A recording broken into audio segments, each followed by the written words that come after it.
Dari rekaman kamera pemantau terlihat saat korban diserang oleh dua orang pemuda menggunakan senjata tajam di Jalan Rapocini, Makassar. Korban melakukan perlawanan hanya dengan tangan kosong yang mengakibatkan korban mengalami luka serius di bagian tangan akibat terkena senjata tajam dan harus dibawa ke rumah sakit untuk penanganan medis. Aparat Polsek Rapocini Makassar melakukan penyelidikan dan menangkap 3 orang pelaku pengeroyokan beserta barang bukti 1 parang panjang, 1 unit sepeda motor, dan 2 unit handphone. Dari hasil pengembangan kasus, polisi memperkirakan ada 4 pelaku dan 1 pelaku lainnya masih dalam pengejaran.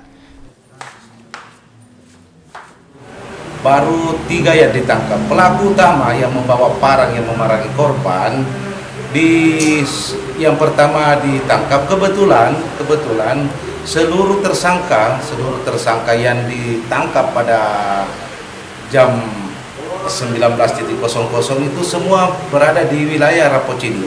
Dan salah satu pelaku di antara 4 pelaku ini residivis yang sementara ini masih dilakukan pengejaran.